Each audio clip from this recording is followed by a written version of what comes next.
You're God's miracle child. I talked to a man who's going through our training. If you clicked on this video, you're already ahead of the majority because you're looking for growth. Welcome to Epic Motivation. Let's get started. When he was a baby, he fell. He got through the rails where they were living in an apartment from the 3rd floor. And doctors said he was going to die. He didn't have long to be here. And his mother, rather than just let him be on life support, gathered him up and said, I want to take my baby home. And he's still here, motivating people. He couldn't hear because of the injuries. Blind, couldn't talk, fell 3 stories. And now he said, I want people to know they're a miracle because I'm a miracle. He went through some stuff.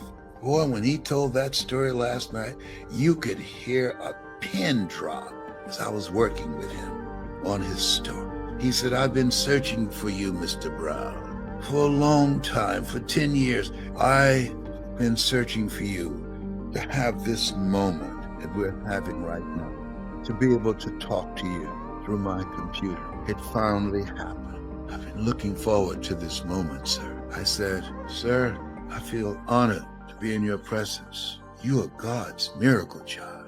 You fell 3 stories as a baby with the power of prayer and a mother's love. Give me my child. You determine the diagnosis, but God determines the prognosis. Give me my child. Gathered him up, disconnected those tubes, and carried him. Look at God. You've had some experiences. You've had some experiences that God has done for you, through you, as you, and you knew it was not you. I give him the praise. I give him the credit. Some of you, this is a breakthrough moment as you're listening to me right now. It's a breakthrough moment. You can hear me in your heart. It's stirring something up now. Now you know this is not it for you. You know when you look at me, when you look at my eyes, you know that you got to be hungry. That hunger brings out a fierceness in you that refuses to be denied, that it's possible, that it's necessary, that it's you, that you take personal responsibility for where you are. And it's hard. And you can do hard. You can do hard. That you're going to make that happen for yourself. And I hope that it's some goal that really resonates with who you are. When I was a little boy, my goal was to just buy groceries for our family. My mother worked on Miami Beach. She was a domestic worker. And my goal was to really be able to go to the grocery store and purchase groceries ourselves. The families knew that my mother had adopted 7 children. And so they said, Mamie, whatever food is left over after we eat, you can take that home to the children. They were very kind, very, very considerate people. My mother, when she worked on Miami Beach, the people were very kind. I was appreciative of their generosity. But as a little boy, I said, Mama, one day, when I become a big boy, I'm going to be able to buy groceries for us. My goal as a little boy was to buy clothes for my brothers and sisters. We wore the hand-me-down clothes of the children that Mama babysat for when she went over in Miami Beach. And if the clothes were too small, she would let them out. And if they were too large, Mama could sew and take them up. And I'll never forget David. His father was very wealthy. Mama worked for him. But David was my buddy. His father gave him 2 gifts for his birthday. Gave him a brand new boat, but he also gave him some motivational tapes. Earl Nightingale, I'll never forget. So he said, David, man, let me tell you something. When I die, you're going to get everything. I want you to listen to these tapes. And when his father left the room, David threw those tapes in the wastebasket. I said, David, can I have those tapes?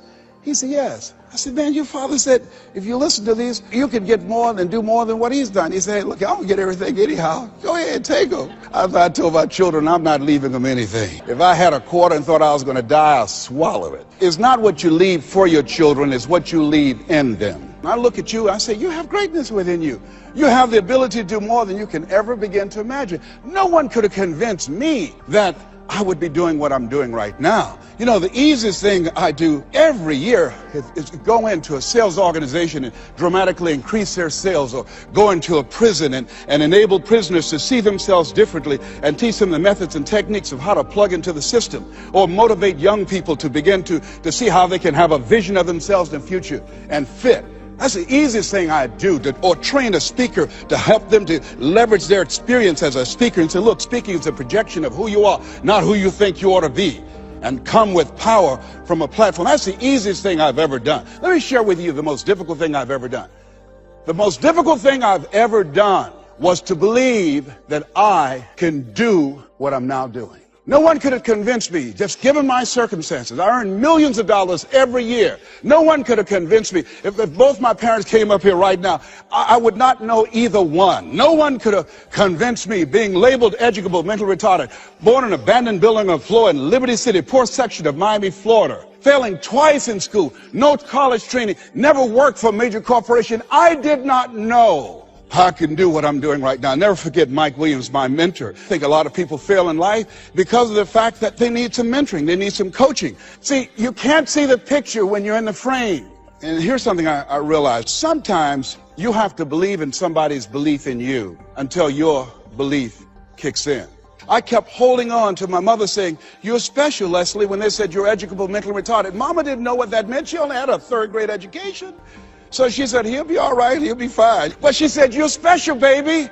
You are special. And they kept saying that over and over again. Faith comes by hearing and hearing and hearing. As you think about your goals and your dream, it's possible together. See, most people never achieve their goals because most people suffer from possibility blindness. They look around trying to think about the things that they don't have. Robert Roots, young man who wrote a book about success principles of the Three Little Pigs, he said, it's not what you don't have, is what you think you need that keeps you from being successful or happy in life. It's not what you don't have. See, I was focused on what I didn't have. Don't have a college degree, don't have any credentials, never worked for a major corporation. I was focused on the negative things. It said, negative things are the things that you see when you're not focused on your goal. What do you come with? What is it that you have within you that you showed up to bring? Hey, Les, you don't know, but my dream is a long shot. A friend of mine, Dexter Yeager, said, when the dream is big enough, the odds don't matter. I'm reminded of a great man. When I was reading Time magazine talking about some of the great minds of the last century, they didn't mention his name, Dr. Howard Thurman, one of the mentors of Dr. Martin Luther King Jr., and also an advisor to Mahatma Gandhi and Albert Schweitzer. And he said, the ideal situation for a man or woman to die is to have family members standing around their bed praying with them as they cross over. But imagine, if you will, being on your deathbed and standing around your bed, the dreams given to you by life, the ideas that you never acted on, the talents, the gifts, the abilities that you never used. And there they are, standing around your bed, looking at you with large, angry eyes, saying, we came to you, and only you could have given us life. And now we must die with you forever. And the question is, if you died this very moment, what will die with you? What dreams, what ideas, what talents, what leadership potential, what greatness that you showed up to bring, that you allowed fear or procrastination to hold you back? Perhaps that's why Henry David Thoreau wrote the words, oh God, to reach the point of death, only to realize that you've never lived, only to realize that you've never scraped the surface of your potential. You survived 1 out of 40 million sperms. You will never have those odds again. You beat those odds, you can win anything. Failure.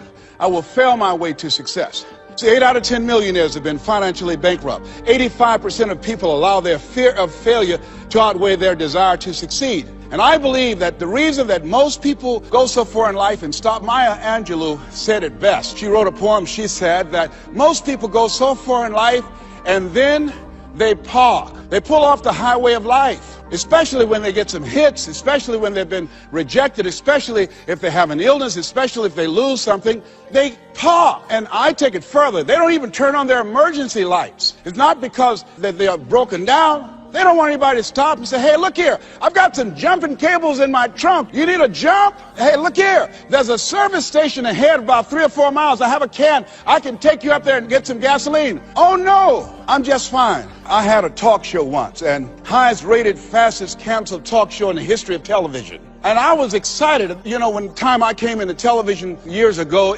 television was based upon conflict and controversy. So I said, I want a solution-oriented talk show. First concept of that kind. High ratings. And the syndicators say, you just got lucky.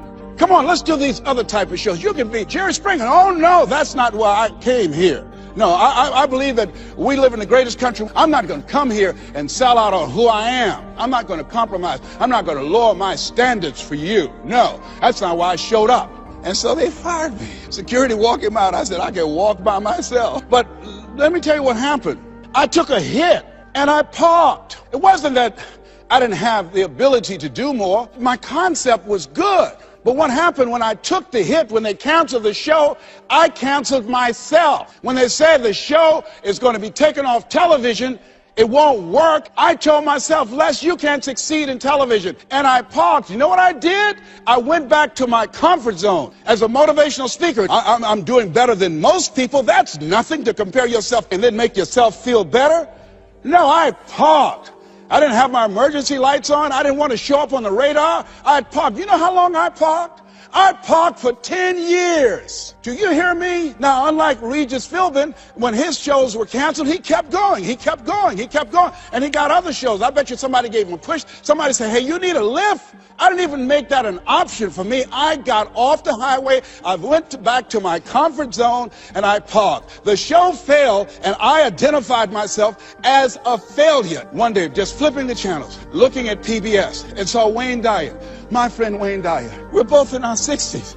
Wayne is still doing it. I said, hey, I've got some more stuff in me. I've got another PBS special in me.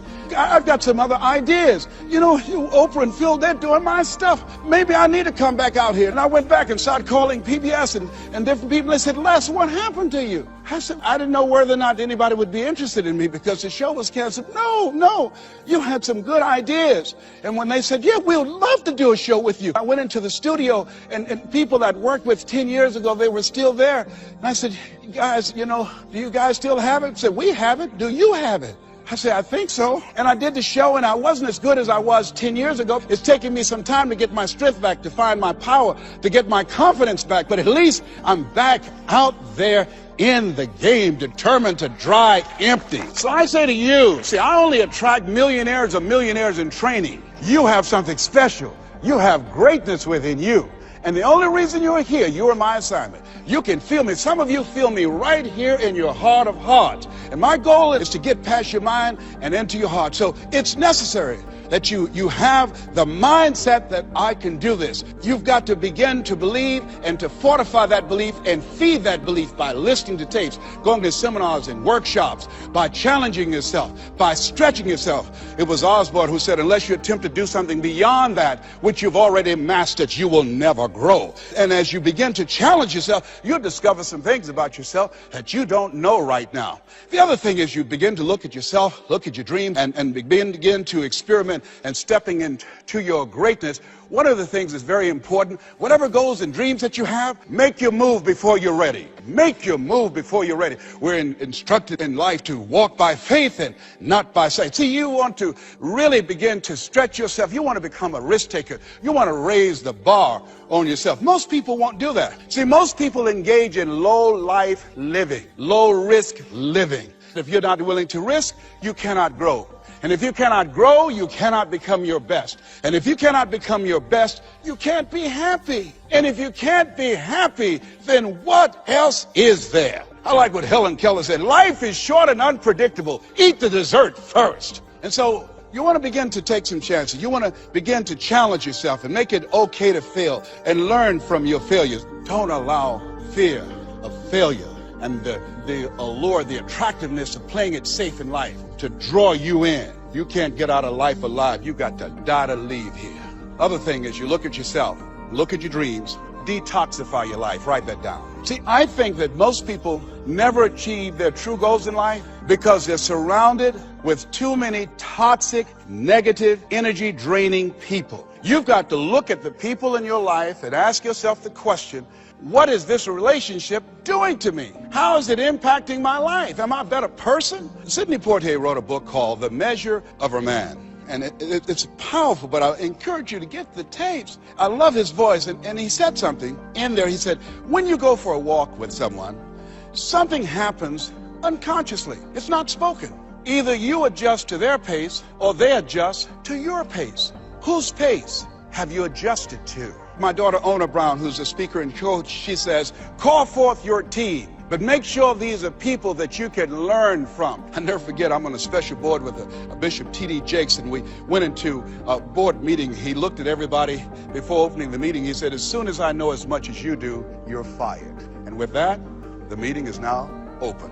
Everybody continued to learn on that board. Trust me that a friend of mine, he said, if you're the smartest one in your group, you need to get a new group. So as you look at yourself and look into the future, call forth your team. George Fraser says your network determines your net worth. Who do you allow to be in your ear? What kind of relationships are you developing? Are they an asset to you, or they are a liability?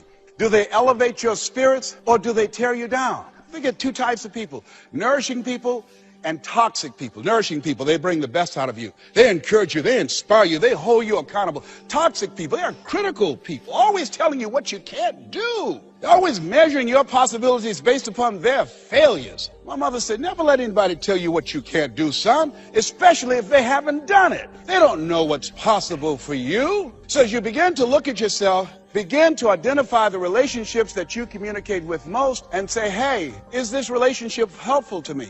And then think about some people that you need to bring into your life that you can learn from, that you can grow from. I joined the National Speakers Association when I decided that I wanted to speak. I wanted to be around the people that were doing what I wanted to do. I'll never forget when I saw Dr. Norman Vincent Peale. He said, you have something special.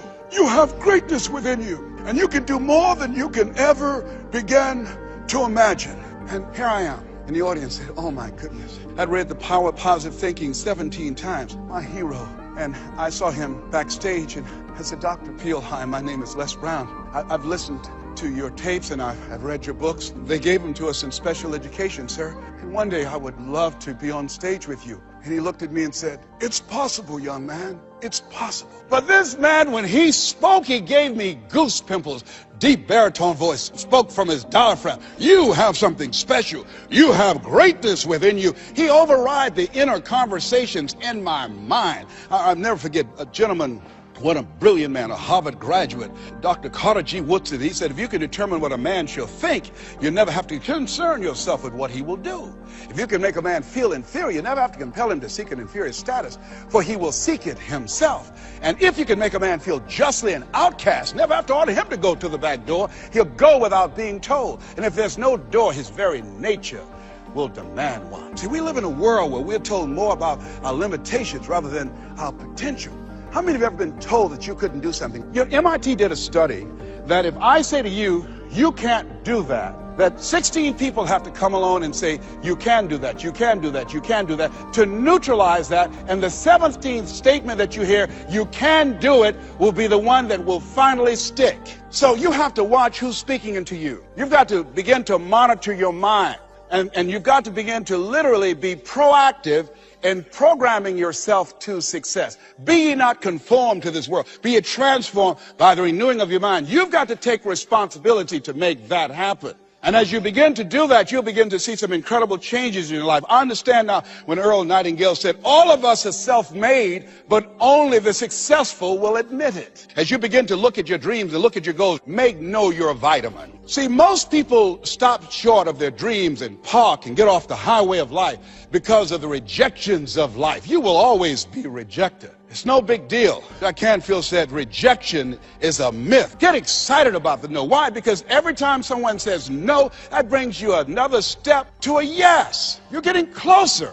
Trust me, you will win if you don't quit. You will win if you don't quit. Even a broke clock is right twice a day. The other thing is, as you look at yourself and look at your goals and look at your dreams, assess yourself. What are your strengths? What are your weaknesses? What do you bring to the table? When I looked at becoming a motivational speaker, I looked at all the speakers and I noticed that they were pretty much scripted. So I said, what is it that can make me stand out? I don't have any college education. I don't have any credentials. I never worked for a major corporation. What is it I can do to offset my weaknesses? Mr. Washington, Mr. Brown, yes, sir. What do you want to do with your life? I want to become successful. Good. He said, you must be willing to do the things today others won't do in order to have the things tomorrow others won't have.